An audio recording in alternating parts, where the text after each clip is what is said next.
قرآن مجید میں نظم کلام ایک تنقید کا جائزہ۔ نظم کلام کے تصور پر جناب احمد جاوید صاحب کی گفتگو ان کے موقف کی فی نفس ہی شہادت ہے۔ بلا شبہ وہ فرد فرد خیالات کا مجموعہ، پریشان افکار کا مرقع اور نامربوط تاثرات کا آمیختہ ہے۔ اس سے واضح ہے کہ غالباً وہ قرآن مجید کے ساتھ انسانی کلام میں بھی ربط و ارتباط کے قائل نہیں ہیں۔ نظم قرآن میں ایک تصور پر تنقید کے زیر عنوان انہوں نے استاد گرامی جناب جاوید احمد غامدی کے فکر کو موضوع سخن بنایا ہے اور بعض تنقیدی مفردات بیان کیے ہیں۔ ان میں سے چند نمایاں درج ذیل ہیں۔ 1. غامدی صاحب کا تصور نظم قرآن ان کی تعبیر دین کی بنیاد ہے۔ اس تصور نے دین کی ایک منفرد اور جامع و مانع تعبیر کو وجود بخشا ہے۔ نتیجتاً علماء دین کی مستند، مسلم اور مقبول روایت ناقابل اعتبار ٹھہری ہے۔ 2. غامدی صاحب کے اصول تفسیر میں نظم کلام کا تصور قرآن مجید سے مقدم ہے، لہٰذا وہ اس کی روشنی میں کتاب الہی کو سمجھتے اور اس کی مطابقت میں اس سے احکام کا استخراج کرتے ہیں۔ اس کے معنی یہ ہیں کہ ایک ایسا تصور جو قرآن کے متن سے خارج اور اس کے وجود سے ماوراء ہے، اسے فہم قرآن کی واحد لازمی شرط بنا دیا گیا ہے۔ یہ اللہ کی کتاب کے ساتھ ظلم کے مترادف ہے۔ 3. اس غلطی کا سبب کتاب الہی کو انسانی کتابوں کی ساخت پر محمول کرنا ہے۔ گویا یہ سمجھ لیا گیا ہے کہ جس طرح انسانی کلام ایک نظم و ترتیب کے ساتھ پیش کیا جاتا ہے، اسی طرح الہامی کلام کو بھی منظم و مرتب کر کے نازل کیا گیا ہے۔ یہ ایک خطرناک مغالطہ ہے۔ اس کے نتیجے میں کلام الہی ہمارے مفروضہ اصول میں مقید ہو جاتا ہے۔ اس طرح کے اصول و قواعد انسانی کلام کے لیے تو استعمال کیے جا سکتے ہیں، مگر کلام الہی کے فہم کو محل خطر میں لا سکتے ہیں۔ 4. غامدی صاحب کا یہ قول درست نہیں ہے کہ قرآن کی ہر سورہ کا ایک متعین نظم کلام ہے۔ اسی طرح مولانا اصلاحی کی بھی یہ بات غلط ہے کہ جو شخص نظم کی رہنمائی کے بغیر قرآن کو پڑھے گا، وہ زیادہ سے زیادہ جو حاصل کر سکے گا وہ کچھ منفرد احکام اور مفرد قسم کی ہدایات ہیں۔ ان اقوال کی تردید کی دلیل یہ مسلمہ امر ہے کہ متعین چیز مخفی نہیں ہو سکتی، اسے لازماً واضح اور غیر مبہم ہونا چاہیے، اور ہر صاحب علم کو کسی تحقیق یا تعویل کے بغیر اسے سمجھ لینا چاہیے۔ اس بنا پر دیکھیے تو ہماری مذہبی علمی روایت کی واقعاتی شہادت سے نظم قرآن کے تصور کی تردید ہو جاتی ہے۔ سلف و خلف کے علماء کا کام شاہد ہے کہ انہوں نے کسی مفروضہ یا موضوعہ نظم کی پابندی کے بغیر قرآن سے احکام و ہدایات کو درست طور پر اخذ کیا ہے۔ 5. اس غلطی کا محرک عصر حاضر کی بالادست اقوام کے علوم و افکار کی اثر پذیری ہے۔ غامدی صاحب کے تشریحی اطلاقات اور تفسیری نتائج سے اس امر کا بخوبی اندازہ کیا جا سکتا ہے۔ یہ مغربی اقوام کے خیالات، عادات اور طبائع سے ہم آہنگ ہے۔ غامدی صاحب کے فکری معیدین کے عملی رجحانات سے بھی اس قیاس کی تصدیق ہوتی ہے۔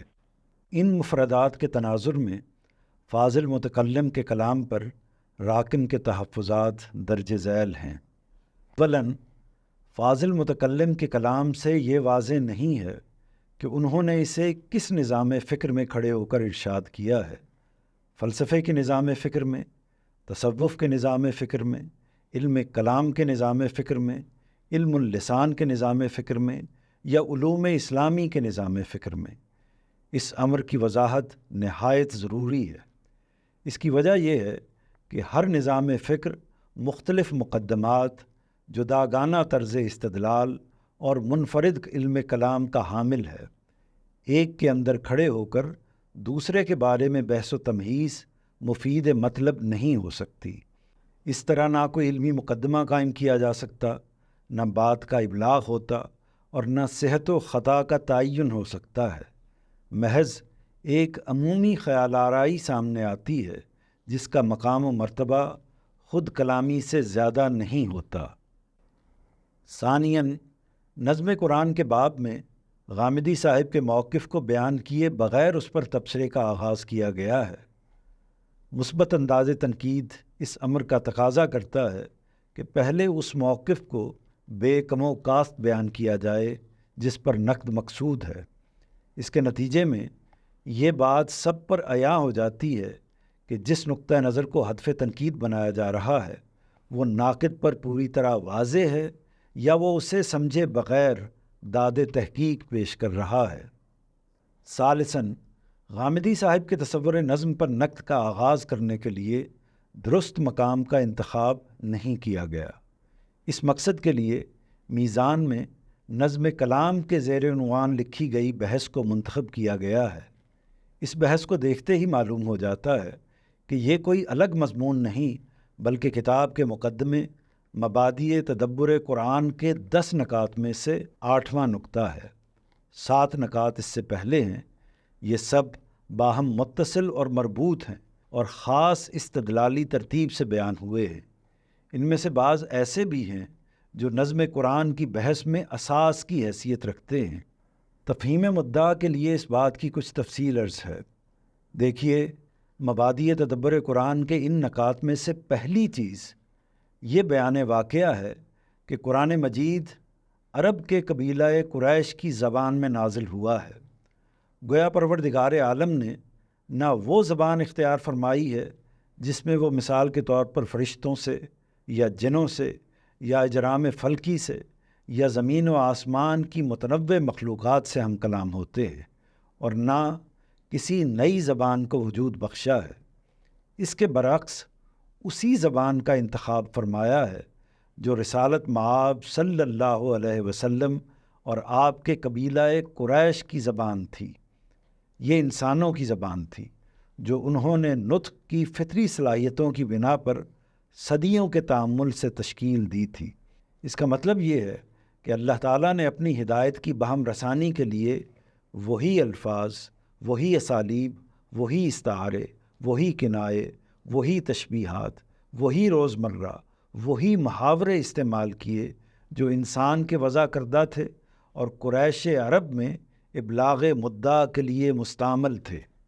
مبادئ تدبر قرآن میں دوسری چیز ان نصوص کا بیان ہے کہ اللہ نے قرآن کو عربی مبین یعنی واضح عربی زبان میں نازل فرمایا ہے اور اس کے بیان کو ہر طرح کی کجی اور ہر قسم کے الجھاؤ سے پاک رکھا ہے۔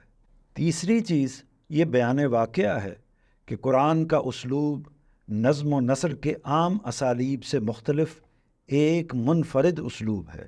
چوتھی چیز یہ نصوص ہیں کہ قرآن کا متن حق و باطل کے لیے میزان اور فرقان اور تمام سلسلہ وحی پر ایک مہیمن کی حیثیت رکھتا ہے، یعنی حق و باطل میں امتیاز کے لیے یہی کسوٹی اور معیار ہے۔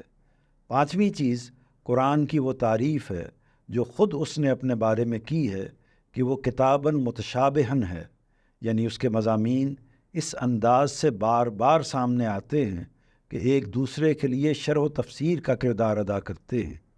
چھٹی چیز اس واقعے کا بیان ہے کہ قرآن خدا کی آخری کتاب ہدایت ہے اور خدا ہی کی طرف سے ودیعت کیے گئے فطرت کے حقائق، دین ابراہیمی کے مراسم اور نبیوں کے صحائف اس سے پہلے ہیں۔ ساتویں چیز یہ واقعہ ہے کہ قرآن اپنے مضمون کے لحاظ سے رسول اللہ صلی اللہ علیہ وسلم کی سرگزشت انذار ہے۔ ان 7 چیزوں کے بعد نظم کلام کی بحث ہے جس کا آغاز ان الفاظ سے ہوا ہے۔ 8ویں چیز یہ ہے کہ قرآن کی ہر سورہ کا ایک متعین نظم کلام ہے، وہ اللہ تعالیٰ کی طرف سے الگ الگ اور متفرق ہدایات کا کوئی مجموعہ نہیں ہے، بلکہ اس کا ایک موضوع ہے اور اس کی تمام آیتیں نہایت حکیمانہ ترتیب اور مناسبت کے ساتھ اس موضوع سے متعلق ہوتی ہیں۔ میزان صفحہ 51۔ رابعاً، اس امر کا خیال نہیں کیا گیا کہ جس روایتی مذہبی فکر کا اعتبار کر کے تنقید، تغلید اور تردید کی جا رہی ہے اس کا اپنا علمی طرز عمل کیا ہے؟ اس کا نتیجہ یہ نکلا ہے کہ مقدم از قرآن اور خارج از قرآن کے جن دلائل کو غامدی صاحب کے فکر کی تردید کے لیے وضع کیا گیا ہے وہ روایتی فکر کے تصورات کی تردید کے لیے بھی یکساں طور پر کارآمد ہو گئے ہیں۔ گویا جو سیف برہان تصور نظم قرآن کے لیے بے نعام کی گئی ہے وہ علوم القرآن کے روایتی تصورات، مکی و مدنی، ناسخ و منسوخ، محکم و متشابہ، وجوہ و نظائر، اعجاز القرآن اور تفسیر القرآن بالقرآن کے لیے بھی قاطع ہو گئی ہے۔ بہرحال یہ سراسر الزام ہے کہ نظم قرآن کا اصول خارج سے مسلط کیا گیا ہے۔ ہرگز نہیں، یہ اسی طرح قرآن مجید کے متن سے مستنبط ہے جس طرح علوم القرآن کے مذکورہ بالا اصول قرآن کے کلام پر مبنی ہیں اور اسی سے اخذ و استنباط کر کے مرتب کیے گئے ہیں۔ مطلب یہ ہے کہ کتاب الہی کا متن اپنے وجود سے شہادت دیتا ہے کہ وہ متفرق اجزاء کا مجموعہ نہیں بلکہ ایک منضبط اور منظم کلام کا شاہپارہ ہے۔ برسبیل تنزل عرض ہے کہ اگر موقع ہو تو مقدم از قرآن اور خارج از قرآن کی بحث کے تناظر میں تفسیر بالمعصور کے اصول کا بھی جائزہ لینا چاہیے اور بتانا چاہیے کہ اس کا قرآن کے داخل سے کیا تعلق ہے۔ خامساً، تصور نظم قرآن کی تقلید کے لیے بعض ایسے دلائل پیش کیے گئے ہیں جو علمی لحاظ سے ناقابل اعتنا ہیں۔ اس کی سب سے نمایاں مثال یہ استدلال ہے کہ کلام میں تعیین اور عمومی توضیح اور ابہام اور عمومی اخفاء باہم لازم و ملزوم ہیں، یعنی اگر کوئی چیز متعین ہے تو ضروری ہے کہ وہ سب کے لیے یکساں طور پر واضح ہو۔ جب لوگ اس سے یکساں وضاحت حاصل نہیں کر سکے تو اس کا لازمی مطلب یہ ہے کہ وہ متعین نہیں بلکہ مبہم ہے۔ اس طرز استدلال کا مطلب یہ ہے کہ مثال کے طور پر ایک مشہود واقعے کو دیکھنے والے افراد اگر اس کے بیان میں اختلاف رکھتے ہیں تو اس سے اس کا وقوع لازماً غیر حتمی ہو جاتا ہے، یا کسی گفتگو کو سننے والے اسے نقل کرنے میں مختلف ہیں تو اس کا لازمی مطلب یہ ہے کہ اس کا مفہوم غیر واضح ہے۔ کسی کتاب کے قارئین یا شارحین اگر اس کے مطالب پر متفق نہیں ہیں تو لازم ہے کہ وہ کتاب ابہامات کا مجموعہ ہو۔ ان مثالوں میں استدلال کی غلطی یہ ہے کہ تعیین کا معیار یک طرفہ طور پر وصول کنندہ کو مان لیا گیا ہے اور خطا کو ارسال کنندہ پر منحصر کر دیا گیا ہے، یعنی شاہد، سامع اور قاری فیصلہ کن مقام پر فائز ہیں اور ابہام و اخفاء یا نقص و خطا کی تمام ذمہ داری مشہود، متکلم اور مصنف پر عائد کر دی گئی ہے۔ واضح رہے کہ مدرسہ فراہی کے علماء کے نزدیک تعیین حقائق کے معاملے میں فیصلہ کن حیثیت دو چیزوں کو حاصل ہے، ایک مصدر، دوسرے شواہد و دلائل۔ وصول کنندگان کو یہ حیثیت حاصل نہیں ہے۔ چنانچہ مصدر اگر اللہ کا کلام ہے یا رسول اللہ صلی اللہ علیہ وسلم کا قول و فعل ہے یا صحابہ کرام کا اجماع ہے تو باقی تمام انسانوں کے مقابلے میں انہی کو معیار مانا جائے گا۔ ان کی بات کے فہم میں اگر اختلاف ہوگا تو اس میں صحت یا عدم صحت کا فیصلہ سامعین، قارئین یا شارحین کی اکثریت و اقلیت یا ان کے اتفاق و اختلاف سے نہیں بلکہ عقل و نقل کے دلائل سے کیا جائے گا۔ یہی موقف ہمارے اسلاف کا ہے۔ علم حدیث پر محدثین اور فقہا کے کام پر غور کیا جائے تو ہماری بات بآسانی سمجھی جا سکتی ہے۔ حدیث کی تعیین و عدم تعیین، رد و قبول اور تفہیم و تشریح میں اصل اور فیصلہ کن حیثیت اس کے مصدر یعنی نبی صلی اللہ علیہ وسلم کی ذات اقدس اور من حیث المجموع آپ کے اقوال و افعال کو حاصل ہے۔ راویوں کے فہم، محدثین کی تحقیقات، شارحین کی تشریحات اور فقہا کے اطلاقات کو یہ حیثیت حاصل نہیں ہے۔ اس معاملے میں اگر اختلاف ہو تو اس کا فیصلہ عقل و نقل کے دلائل سے کیا جاتا ہے۔ افراد کی قبولیت یا عدم قبولیت کو معیار نہیں بنایا جاتا۔ چنانچہ اس علم کا معمول ہے کہ علماء کی ایک جماعت کے معیارات پر پوری اترنے والی صحیح اور حسن کے درجے کی روایات کو کوئی صاحب علم بعض اوقات خلاف قرآن ہونے کی بنا پر، بعض اوقات نبی صلی اللہ علیہ وسلم کے متواتر عمل سے متصادم ہونے کی وجہ سے، بعض اوقات مخالفت عقل کی دلیل سے، اور بعض اوقات استحالہ عقلی کی بنیاد پر رد کر دیتا ہے۔ یہی معاملہ برعکس طور پر بھی ہے، یعنی کبھی سندن ضعیف روایتوں کو عقلی شواہد و قرائن کی بنیاد پر نبی صلی اللہ علیہ وسلم کی نسبت سے قبول کر لیا جاتا ہے۔ اس کا مطلب یہ ہے کہ تعیین صحت و قبولیت کی اساس دو ہی نکات پر مبنی ہے، ایک نسبت اور دوسرے عقل و نقل کے دلائل۔ انسانوں کی اقلیت یا اکثریت یا ان کے اختلاف و اتفاق یا ان کے تفرد و اجماع کو یہ حیثیت ہرگز حاصل نہیں ہے۔ یہ جناب احمد جاوید صاحب کے مفردات پر راکم کے تحفظات کا خلاصہ ہے۔ ان کے بیان سے مقصود ان مخمصات اور ترددات کی نشاندہی ہے جو ان کی گفتگو سے ظاہر و باہر ہیں اور جن سے اعتنا برتے بغیر نظم کلام پر تنقید صحیح لا حاصل کے مترادف ہے۔ ھذا ما عندی والعلم عند اللہ۔ خاتمہ کلام کے طور پر مناسب ہوگا کہ نظم قرآن کے زیر بحث موضوع پر بھی اپنے زاویہ نظر سے چند نکات پیش کر دیے جائیں۔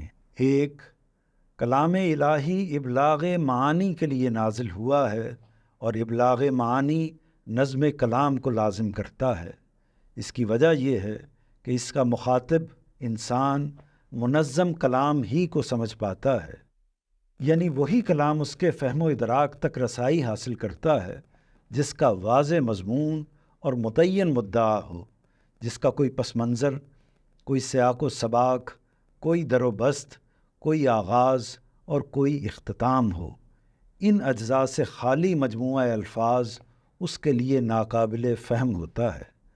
سبب یہ ہے کہ اس میں نہ خطاب کا رخ متعین ہوتا ہے، نہ مخاطب کی تعیین ہوتی ہے، نہ محذوف و مقدرات واضح ہوتے ہیں، نہ روزمرہ اور محاورے سمجھ میں آتے ہیں، نہ لف و نشر کی ترتیب کا پتہ چلتا ہے، نہ تلمیحات سے آگاہی ہوتی ہے، نہ تشبیہ و استعارے اور اشارے کنائے کے رموز کھلتے ہیں، اور نہ اصل اور فرع، اصول اور اطلاق اور حقیقت اور مجاز میں فرق نمایاں ہوتا ہے۔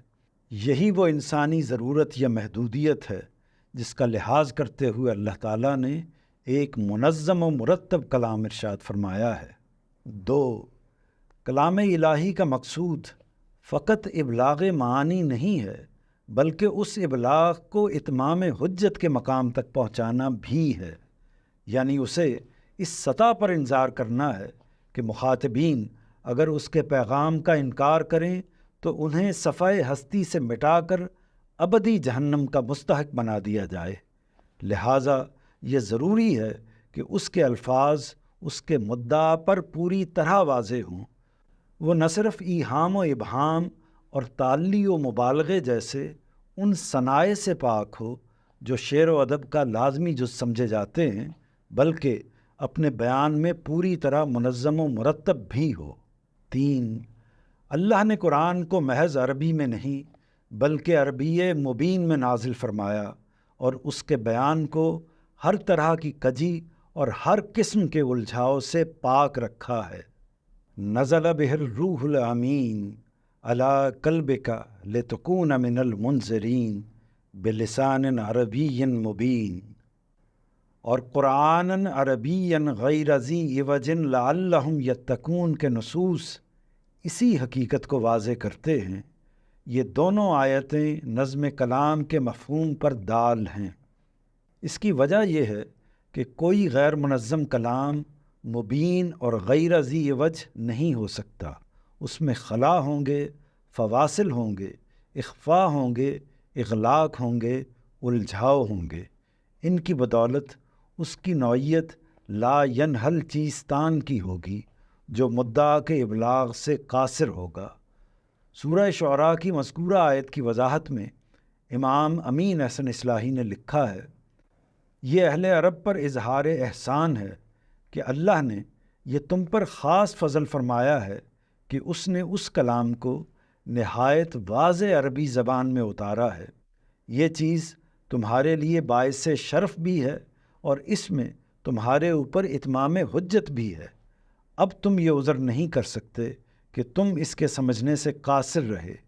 اس اہتمام کے بعد بھی اگر تم نے اس کی قدر نہ کی تو اس کی ذمہ داری تمہارے ہی اوپر ہوگی۔ تدبر قرآن جلد 5 صفحہ 558۔ 4 القرآن لا يحتمل الا تعویلا واحدا کا اصول نظم کلام کا فطری نتیجہ ہے۔ مطلب یہ ہے کہ جب نظم کی بدولت مدعا غیر مبہم ہو اور بات پوری قطعیت کے ساتھ واضح ہو جائے تو ایک سے زیادہ تعویلات کا امکان سرے سے ختم ہو جاتا ہے اور قاری کے لیے کلام الہی کی دلالت اس کے مفہوم پر قطعی ہو جاتی ہے۔ اس پر بادی النظر میں یہ اعتراض کیا جاتا ہے کہ اگر قرآن تعویل واحد پر مبنی ہے تو پھر مفسرین میں اختلاف کیوں پایا جاتا ہے؟ اس اعتراض میں جہاں تک اس مفروضے کا تعلق ہے کہ اختلاف قطعیت کو ختم کرتا اور ظنیت کو لازم کرتا ہے تو اس کا محاکمہ سطور بالا میں ہو چکا ہے۔ تاہم اس کے باوجود چند مقدر سوالوں کا جواب ضروری ہے۔ ایک سوال یہ ہے کہ اگر کوئی مفسر نظم کلام کی روح سے کسی آیت کی واحد تعویل کرتا ہے تو کیا اس تعویل کا کلام الہی کے مدعا کے عین مطابق ہونا لازم ہے؟ اس کا جواب نفی میں ہے۔ عین ممکن ہے کہ وہ منشاء الہی کے مطابق ہو اور عین ممکن ہے کہ اس سے غیر مطابق ہو۔ اس کا صحیح علم قبل از قیامت ممکن نہیں ہے۔ دوسرا سوال یہ ہے کہ اگر تعویل کی صحت یا عدم صحت کا علم قیامت تک موقوف ہے تو پھر اسے قطعی کیوں کہا جاتا ہے؟ اس کا جواب یہ ہے کہ یہ اس لیے کہا جاتا ہے کہ وہ تعویل جانبین کے لیے قطعی کے درجے میں ہوتی ہے۔